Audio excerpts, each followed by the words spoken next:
Tuhan, terima kasih untuk pagi hari ini. Tuhan berikan nafas hidup kepada kami, kesempatan berbakti bersama-sama.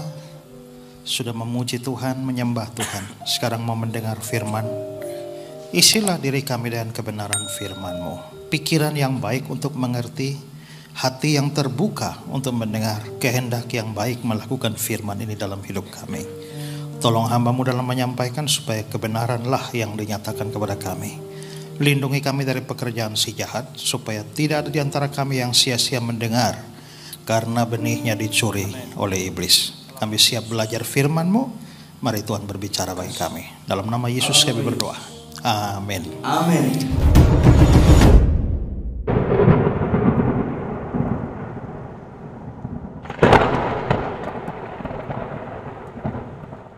Ya, silakan duduk kembali.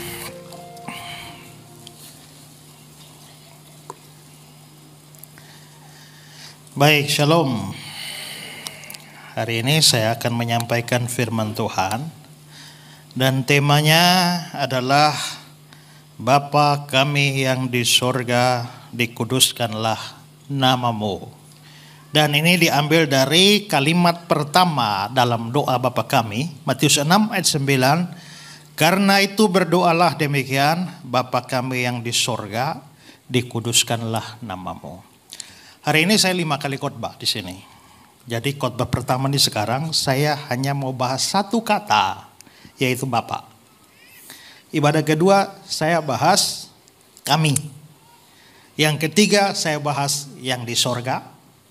Yang keempat saya bahas dikuduskan nama-Mu. Lalu bagian yang kelima terakhir agak lain. Saya akan bahas kenapa sih orang Kristen harus punya 4 Injil, Matius, Markus, Lukas, Yohanes, kok nggak satu saja? Ya, sebenarnya ada apa sampai kita harus punya 4 Injil? Kenapa ada beda-beda antara Injil Matius dengan Lukas dengan Yohanes? Dan itu akan saya bahas pada kebaktian terakhir. Sedikit saja, lanjut tanya jawab seperti biasa. Jadi kalau yang mau ikut silakan siap 5 kali. Nah, hari ini saya akan bahas tentang Bapa kami yang di sorga, dan hari ini kebaktian pertama saya hanya bahas soal kata Bapa saja. Kenapa Bapa? Karena doa yang Tuhan Yesus ajarkan kepada murid-muridnya, alamat doa itu yaitu Bapa. Bapa kami yang di sorga, tapi tekanannya pada Bapa. Jadi doa itu dinaikkan kepada Bapa. Tapi saudara-saudara jangan salah paham. Karena itu bukan berarti bahwa kita hanya berdoa kepada Bapa, sementara tidak boleh berdoa kepada Yesus atau tidak boleh berdoa kepada Roh Kudus. Aliran saksi Yehova itu karena mereka menganggap bahwa yang disebut Allah itu hanya Bapa, Tuhan itu hanya Bapa, sementara Yesus itu hanya ciptaan pertama dari Bapa, Roh Kudus itu hanya powernya Bapa, maka orang saksi Yehova tidak mau berdoa kepada Yesus dan Roh Kudus, tidak menyembah, tidak memuji Yesus dan Roh Kudus. Hanya Bapa saja, semua Bapa, hanya Bapa Yahweh saja. Yesus tidak mau, Roh Kudus tidak mau. Ada 2 orang mantan saksi Yehova, namanya Paul and Pat Blizzard. Mereka bilang begini, kita tidak boleh menyembah Yesus atau berdoa kepadanya. Karena apa? Karena doa ini bilang Bapa, ya Bapa saja. Jangan berdoa kepada Yesus. Tapi saya kira mereka baca Alkitabnya mungkin hanya 1 ayat. Ya, karena kalau kita baca ayat yang lain ternyata ada juga doa kepada Yesus. Contohnya Yohanes 14 ayat 14. Jika kamu meminta sesuatu kepadaku, ini kan yang ngomong Yesus. Jika kamu meminta sesuatu kepadaku, artinya adalah bahwa memang doa kepada Yesus itu memang benar secara Alkitabiah. Dan kalau kita percaya Roh Kudus juga bagian dari Trinitas atau doktrin Tritunggal kita, maka Roh Kudus juga pribadi dari Allah Tritunggal, berdoa kepada Roh Kudus juga tidak apa-apa.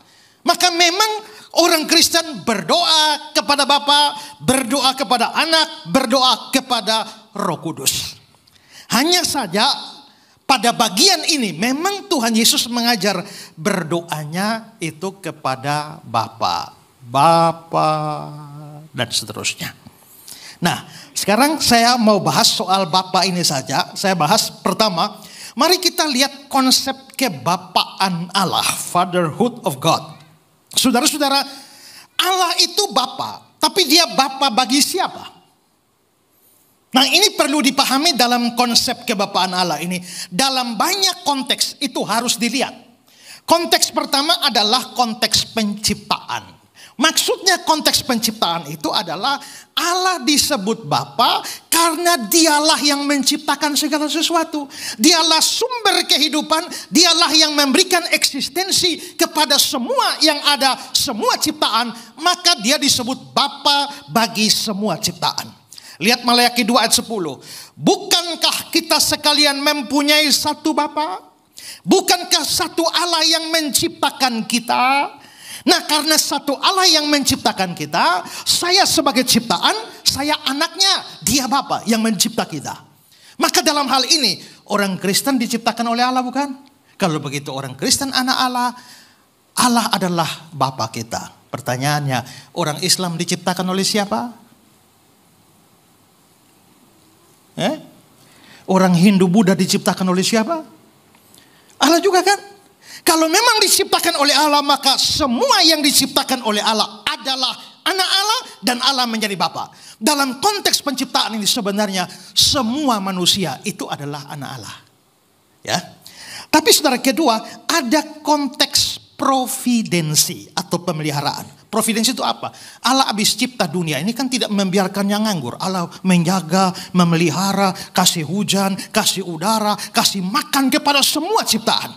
Nah, coba lihat Matius 5:45. Karena dengan demikian kamu menjadi anak-anak Bapamu yang di sorga, yang menerbitkan matahari bagi orang jahat, menurunkan hujan bagi orang benar dan orang tidak benar. Maka hujan itu tidak hanya untuk orang benar, bukan hanya untuk orang Kristen. Waktu kasih matahari juga bukan hanya orang Kristen yang dapat matahari. Semua manusia, makhluk hidup yang dipelihara oleh Tuhan, maka Tuhan menjadi Bapa karena dia bukan hanya memberikan eksistensi, tapi kelanjutan dari eksistensinya. Saudara lihat seorang pembuat jam tangan, dia rancang jam tangan ini tiap kali jarum detik 60, jarum menit geser 1 terus. Habis pembuat jam ini bikin jam, apakah pembuat jamnya masih intervensi jam ini? Tidak. Dia hanya menciptakan sistemnya dan semua hukum atau sistem berlaku. Tapi pemilik atau pembuat jam tidak punya intervensi langsung pada jam. Itu namanya deisme. Ada yang menganggap bahwa kalau Tuhan menciptakan alam, setelah itu alam berjalan berdasarkan hukum-hukumnya, Allah tidak ikut campur. Karena itu kalau ada tsunami, itu hukum alam. Jangan salahkan Tuhan. Kalau ada banjir, itu hukum alam. Jangan salahkan Tuhan. Nah, itu namanya deisme. Tapi kita tidak percaya demikian. Allah yang menciptakan alam terus memelihara. Dia menerbitkan matahari, turunkan hujan, atur musim-musim, makan bagi semua ciptaan. Maka dalam hal ini semua ciptaan yang menikmati pemeliharaan Allah itu disebut anak Allah. Maka saudara, mau burung, mau pohon, mau apa saja, semua dalam pengertian anak Allah karena sementara menikmati pemeliharaan Allah. Ini konteks kedua. Konteks ketiga adalah konteks Israel. Karena Israel adalah bangsa yang dipilih Allah. Lihat Keluaran 4:22. Maka engkau harus berkata kepada Firaun, beginilah firman Tuhan, Israel ialah anakku. Berarti yang anak Allah adalah Israel. Kalau kita Indonesia, bukan. Karena bangsa Indonesia tidak dipilih sebagai bangsa pilihan. Kita anak dalam konteks penciptaan. Kita anak dalam konteks providensi. Tapi kita bukan anak dalam konteks bangsa pilihan.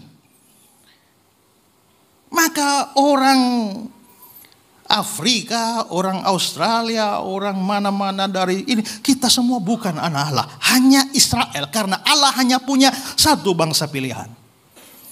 Ketiga, keempat, konteks kristologis. Dalam konteks ini, Allah adalah Bapa bagi Kristus atau Yesus. Makanya Yesus itu anak Allah.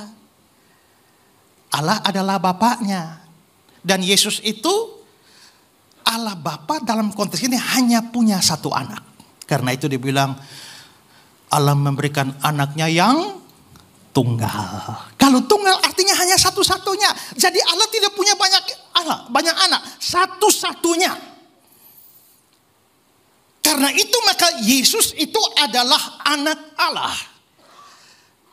Tapi sebenarnya Yesus itu anak Allah, Bapaknya adalah Allah, dia Allah atau bukan?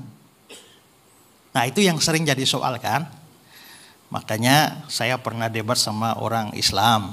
Lalu mereka bilang, saudara-saudara, Yesus itu anak Allah. Anak gubernur atau bukan?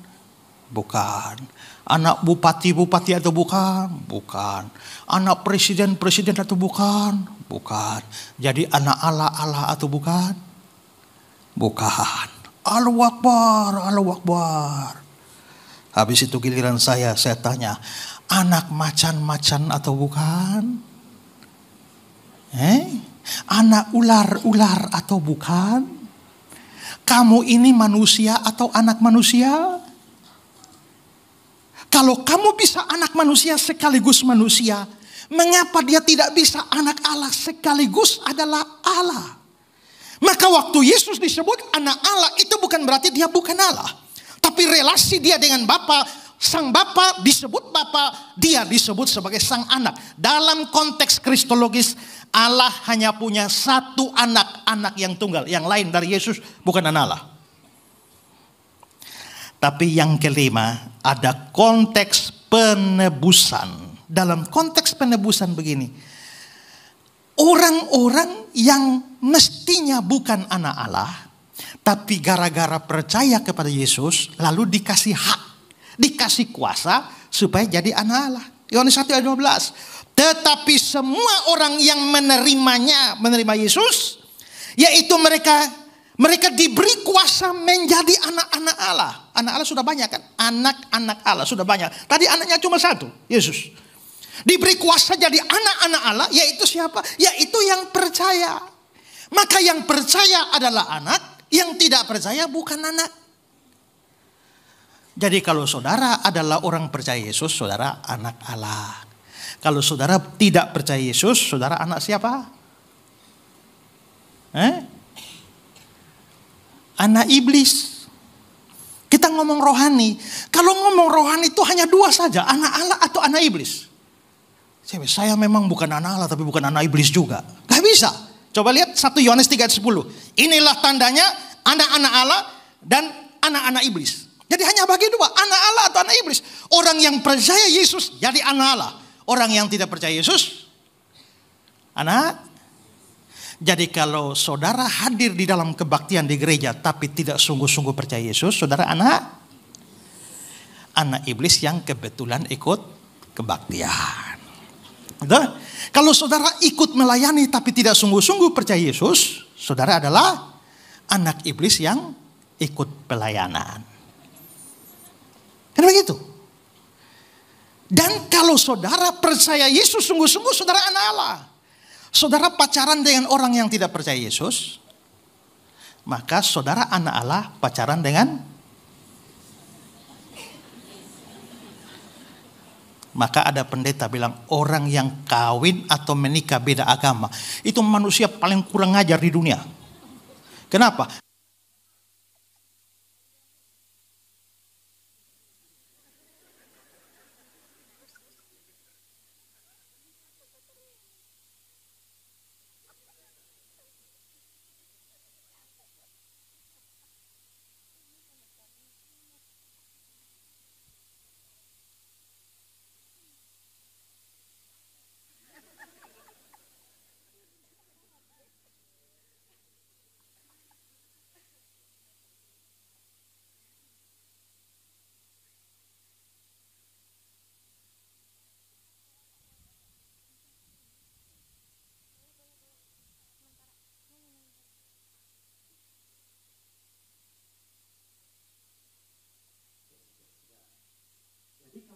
Anak percaya Yesus, saudara menikah dengan orang yang tidak percaya Yesus, ini anak Allah kawin sama anak iblis.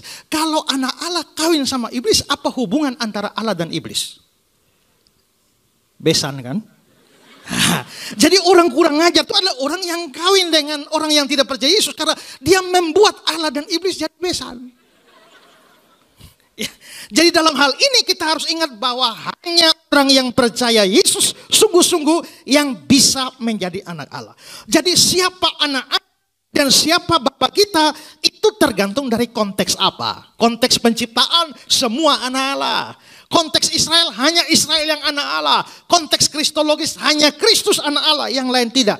Tapi dalam konteks penebusan hanya orang percaya Yesus yang disebut sebagai anak Allah. Ya. Nah, kalau begitu sekarang kita bertanya, doa Bapa kami itu konteks yang mana? Waktu kita bilang Bapa kami yang di surga. Kalau itu konteks penciptaan, maka orang Islam pun bisa berdoa Bapa kami yang di surga. Bisa itu. Tapi apakah konteksnya di sini? Saudara-saudara, orang yang percaya dalam konteks penebusan, saya percaya Yesus artinya saya diampuni dan ditebus oleh Yesus. Dan dalam doa Bapa kami ada istilah permintaan, ampunilah kami akan kesalahan kami. Kalau begitu, di dalam doa Bapa kami ada konsep pengampunan. Dan pengampunan hanya bisa datang dari darah Yesus. Dan karena itu, konteks Bapa kami ini adalah doa. Itu adalah doa dalam konteks penebusan. Kalau begitu, waktu saya bilang, Bapa kami yang di surga, hanya orang yang percaya Yesus yang boleh doa Bapa kami. Karena kalau saudara tidak percaya Yesus dan saudara bilang, Bapa kami yang di surga. Hush, kamu bukan anak. Ngapain berdoa? Ya. Karena itu, maka apa yang diajarkan oleh Yesus itu menegaskan hanya anak yang doa dan menyapa Allah sebagai Bapanya. Ya, ini hal pertama yang penting kita pahami sebagai konsep fatherhood of God. Sekarang yang kedua. Yang kedua, apa yang ketika kita berdoa, Bapa, waktu saudara datang dan berdoa menyapa Allah sebagai Bapa, itu artinya apa? Nah, di sini saya kasih beberapa konsekuensinya. Pertama adalah ketika kita berdoa atau menyapa Bapa, itu seharusnya menghilangkan rasa takut kita kepadanya. Kenapa, saudara-saudara? Di dalam agama lain atau di dalam agama lain yang terutama yang bersifat kafir, tidak pernah Allah itu dilihat dalam konsep Bapa. Biasanya Allah atau dewa-dewa mereka dilihat sebagai sosok yang begitu kuat, begitu hebat, begitu kejam, begitu menakutkan, bahkan begitu mengerikan. Sehingga orang tidak bisa menyapa dewanya sebagai Bapa. Sekarang saya kasih kata-kata penafsir William Barclay. Dia bilang begini, banyak orang-orang non-Kristen yang percaya akan adanya sejumlah dewa atau ilah. Mereka percaya setiap sungai, pohon, lembah, bukit, hutan, gunung, dan kekuatan-kekuatan alam lainnya mempunyai dewa atau ilahnya masing-masing. Mereka hidup dalam dunia yang selain mereka juga beranggapan bahwa para dewa bersifat cemburu, mendendam, dan jahat. Para dewa harus ditenangkan dan didamaikan. Namun manusia tidak pernah tahu dengan pasti apakah mereka telah mengurangi atau melanggar kehormatan yang menjadi milik masing-masing dewa tersebut. Itulah sebabnya maka orang-orang non-Kristen tersebut cenderung untuk hidup dalam suasana ketakutan. Orang-orang bukannya tertolong melainkan malah dihantui oleh agama mereka.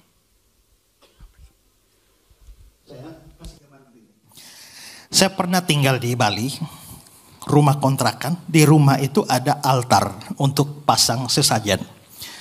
Setiap waktu tertentu maka pemilik rumah datang dan kasih sesajen di sana. Lalu satu hari saya ngajak ngobrol, Bu, setahu saya di dalam agama Ibu ada banyak dewa, tapi ada dewa yang terkenal tertinggi itu ada dewa Brahma, lalu ada dewa Wisnu, ada dewa Siwa. Brahma pencipta, Wisnu pemelihara, Siwa perusak.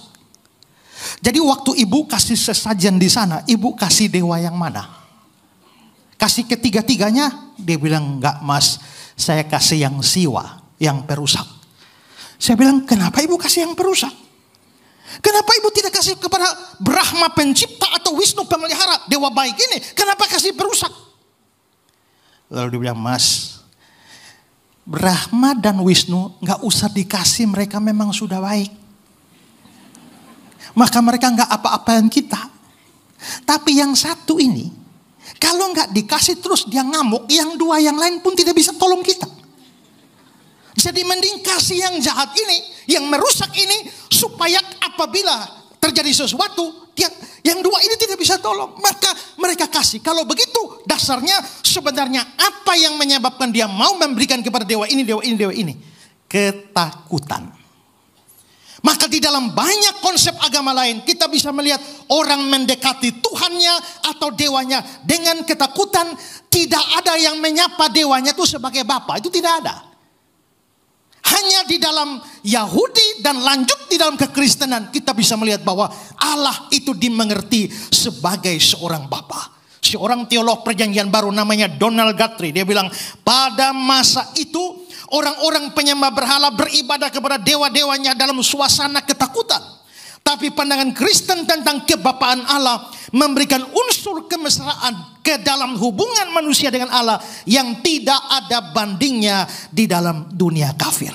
Kalau begitu ketika Yesus mengajarkan kita berdoa Bapa, maka ini relasi yang sangat intim, relasi yang sangat dekat antara kita dengan Tuhan, di mana relasinya bukan antara atasan dan bawahan, bukan antara bos dan majikan, tapi antara bapa dan anak. Karena ini relasi bapa dan anak, kita datang tanpa ketakutan kepadanya. Ketika seorang jenderal besar sementara memimpin upacara dalam sidang yang sangat penting, sementara itu tiba-tiba seorang anak kecil lari masuk. Lalu anak itu mau bertemu dengan jenderal itu. Semua petinggi militer yang lain cegah anak itu. Dan dia bilang, jangan kalian mengganggu. Jangan kamu ganggu jenderal. Si anak itu bilang apa? Bagi kalian dia jenderal. Bagi saya dia papa. Artinya apa? Anak itu tidak mempunyai ketakutan. Kenapa? Karena sang jenderal itu adalah papanya. Tapi kalau bukan papanya, apakah saudara berani lari ke sana? Itu namanya bunuh diri. Karena itu saudara, menyebut Allah sebagai Bapa dalam doa itu harusnya menghilangkan semua ketakutan kita. Relasi kita dengan dia itu begitu intim dan dekat. Ya. Sekarang yang kedua, ketika kita berdoa atau menyapanya Bapa, kita harus yakin dia mendengar doa kita. Ya, saudara-saudara, ingat. Hanya anak Allah yang doanya didengar oleh Bapa. Waktu kita menyapa sebagai Bapa dalam doa, berarti ini anak datang kepada Bapa. Dan fakta ini menunjukkan bahwa, memastikan bahwa sang Bapa itu pasti mendengar doa kita. Soal mengabulkan urusan nomor 2. Tapi soal mendengar, dia pasti mendengar. Kenapa sampai Allah Bapa pasti mendengar doa kita? Dan orang yang bukan anak Allah pasti tidak didengar? Ayat terkenal Yohanes 14 ayat 6. Tidak ada seorang pun yang datang kepada Bapa kalau tidak melalui aku. Ini bukan hanya soal keselamatan, tapi doa. Artinya waktu kamu berdoa Bapa, doamu tidak akan sampai kepada Bapa kalau tidak melalui Yesus. Kenapa kita selalu berdoa dalam nama Yesus? Amin. Artinya adalah karena jasa Yesus doa saya bisa sampai kepada Bapa di surga. Nah sekarang bagaimana dengan orang yang tidak percaya Yesus? Apakah Yesus menjadi perantara mereka? Tidak. Kalau begitu orang yang tidak percaya kepada Yesus, doanya tidak mungkin sampai kepada Bapa di surga. Tidak mungkin didengar. Kecuali Tuhan mempunyai tujuan khusus mempertobatkan orang itu. Tapi kalau kita sebagai anak, maka itu jaminan bahwa waktu saya sebagai anak, begitu saya sapa Allah sebagai Bapa, dia pasti mendengar saya. Karena itu saudara, kalau saudara sungguh-sungguh orang percaya, saudara harus yakin. Walaupun mungkin Tuhan tidak kabulkan doamu. Apa yang kamu minta belum tentu dia kasih. Tapi dia pasti mendengar doa saudara. Ya, 2 anak sementara main di dermaga. Tiba-tiba ada satu kapal mewah lewat. Lalu si anak yang satu bilang, lu percaya nggak gua panggil kapal itu datang? Dia bilang, memangnya nenek moyang punya kapal kah? Lalu dia buka baju, dia panggil kapal itu. Ternyata kapal itu memang benar-benar datang. Nyandar di dermaga, kapten kapalnya turun langsung menghadap anak kecil itu, hormat. Langsung kawan yang satu bilang, bagaimana bisa kapten kapal itu datang dan hormat kamu, bisa panggil kapal? Si anak itu menjawab, gampang, karena kapten kapal itu bapakku. Nah saudara bayangkan, kalau bukan bapak, tidak ada relasi bapak anak, memangnya dia bisa panggil kapal itu datang? Gak bisa. Tapi karena dikenal sebagai anak, makanya begitu panggil bapak kenal. Dan karena itulah bapak mendengarnya. Karena itu saudara-saudara, kalau saudara doa kayaknya kok Tuhan gak dengar ya. Saudara selidiki dulu, apakah saudara benar-benar anak Allah? Saudara sudah benar-benar orang percaya? Kalau saudara sudah benar-benar orang percaya, yakinlah dia pasti mendengar. Sekarang yang ketiga. Ketika kita berdoa atau menyapanya Bapa, kita harus bersedia untuk menerima jawaban tidak darinya atas doa-doa kita. Kenapa bisa begitu? Sekarang saudara lihat Lukas 11. Bapa manakah di antara kamu, jika anaknya minta ikan daripadanya akan memberikan ular kepadanya, anaknya ganti ikan? Atau jika dia minta telur akan memberikan kepadanya kalajengking? Saudara lihat dalam ayat ini yang diminta berapa? Bapa manakah di antara kamu jika anaknya minta ikan? 1 ikan.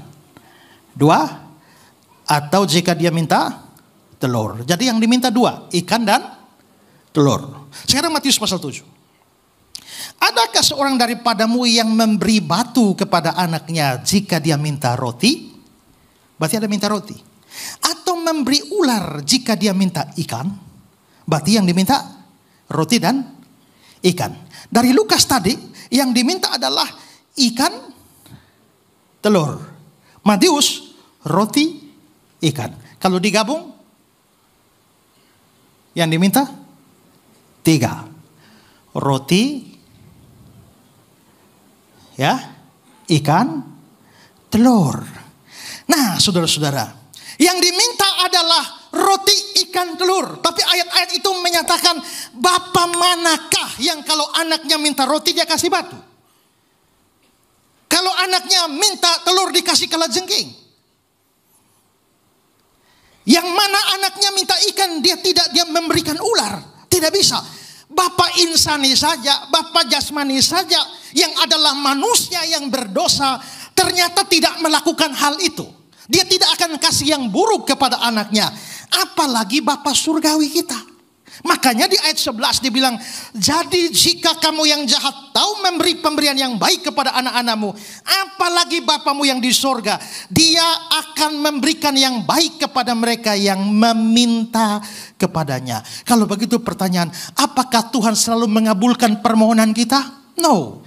Dia hanya mengabulkan permohonan yang baik. Ya. Nah, persoalannya begini saudara. Tadi minta roti. Kenapa dibilang siapakah yang anaknya minta roti dikasih batu? Kenapa roti dihubungkan dengan batu? Karena roti di Israel mirip batu. Kalau saudara pergi ke Israel, saudara lihat roti-roti yang besar-besar tuh. Itulah sebabnya iblis datang, ubahlah batu-batu ini jadi roti. Karena memang batu mirip roti. Lalu siapakah yang kalau anaknya minta ikan dia kasih ular? Karena ikan mirip ular. Bagaimana Pak ikan mirip ular? Nah, banyak ahli mengatakan ikan yang dimaksudkan di sini itu jenis ikan-ikan tertentu yang di Indonesia itu boleh dianggap sebagai belut. Nah, kalau belut kan mirip ular. Lalu siapakah yang kalau minta telur dikasih kalajengking? Karena telur mirip kalajengking. Mirip mana Pak? Ya karena kau pikir kalajengking di Indonesia, telur di Indonesia. Jangan. Telur di Israel, kalajengking di Israel pada zaman itu. Pada zaman itu kalajengking di sana kulitnya itu mirip kulit telur. Dan kalajengking suka tidur di tempatnya ayam bertelur. Dan waktu karena jumbo-jumbo dia putar ekornya mirip telur. Nah artinya adalah bahwa batu mirip roti. Ular mirip ikan. Kalajengking mirip telur, tapi Bapa yang baik pasti akan kasih ikan asli. Kasih roti asli, bukan kasih roti yang mirip batu atau batu yang mirip roti. Bapa yang baik tidak akan berikan batu kepada anaknya yang minta roti.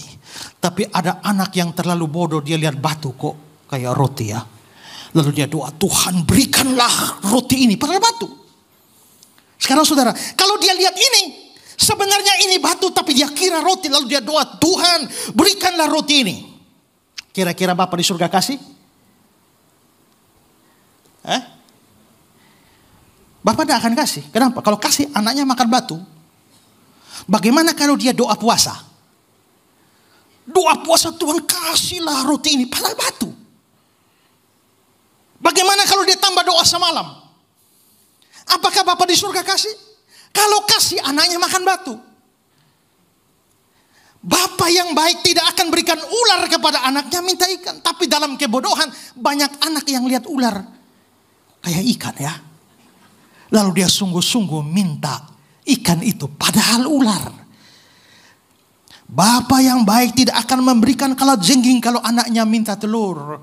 Tapi ada anak-anak yang bodoh yang begitu dia lihat kalajengking dia kira telur. Lalu dia doa semalam, doa puasa, segala macam, minta dukungan doa dari segala macam. Pertanyaannya, Bapak di surga kasih? Kalau Bapak di surga kasih, justru akan menghancurkan saudara. Karena itu, dia Bapa yang baik. Kalau dia Bapa yang baik, dia akan seleksi permintaan-permintaan. Kalau permintaan itu mendatangkan kebaikan, dia beri. Tapi kalau permintaan itu membawa kecelakaan, dia tidak akan memberi. Jadi, kenapa? Karena dia Bapa. Itulah sebabnya, waktu saudara datang berdoa, Bapa di surga, harus camkan bahwa tidak semua permohonan saudara dikabulkan.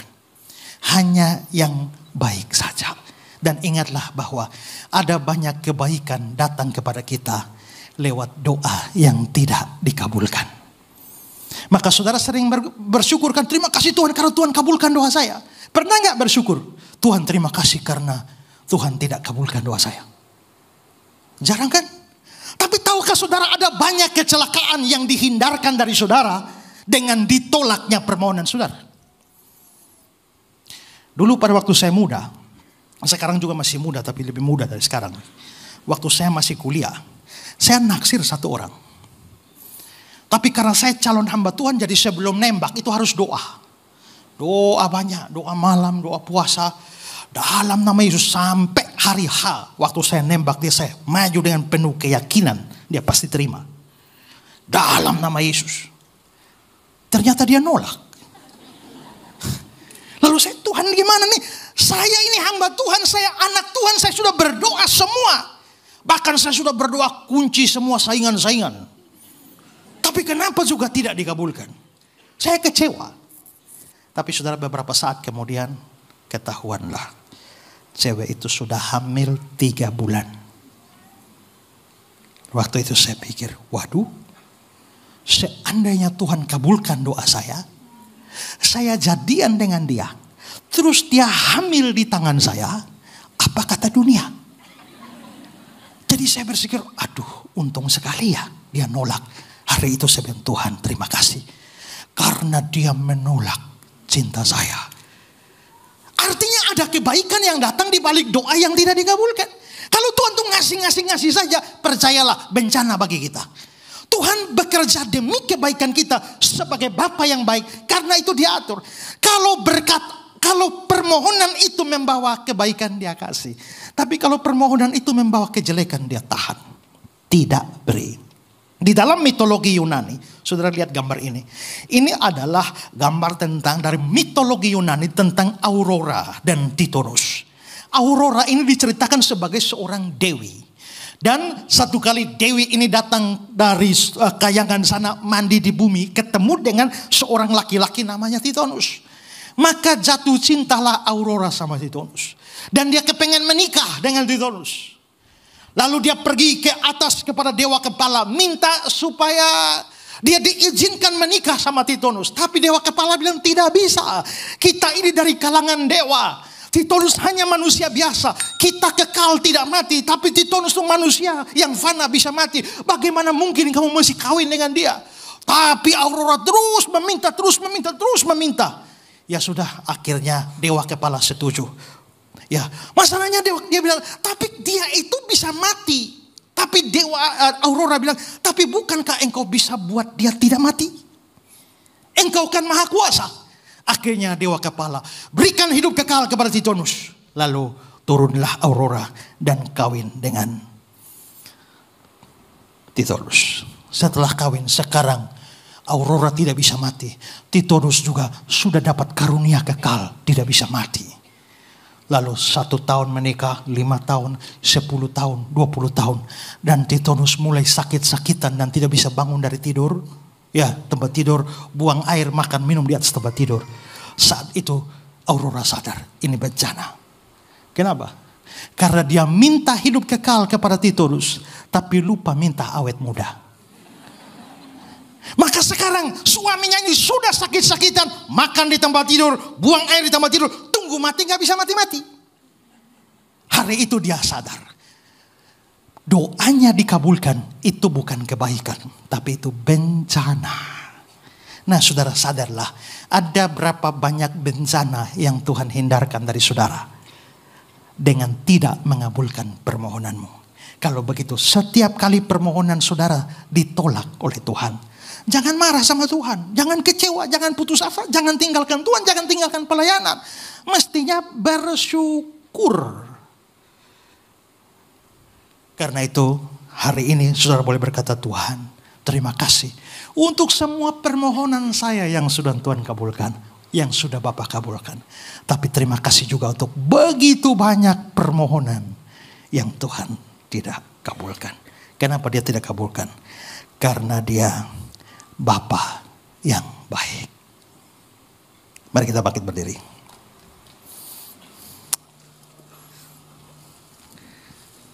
Mari katakan, Bapa, Engkau sungguh baik. Belajar bersyukur untuk semua yang Tuhan beri maupun yang Tuhan tidak beri. Berkomitmen sungguh-sungguh percaya Yesus supaya saudara jadi anak Allah. Kalau saudara memanggil dia Bapa, jangan takut, karena itu menunjukkan kedekatan saudara dengan dia. Dia pasti mendengar doa saudara kalau saudara adalah anak. Tapi karena dia Bapa yang baik, dia seleksi permohonan saudara. Karena itu saudara, jangan hanya bersyukur untuk setiap pengabulan doa. Bahkan doa-doa yang tidak dikabulkan hari ini, syukuri. Kenapa? Karena dia Bapa yang baik. Kasih Tuhan Yesus.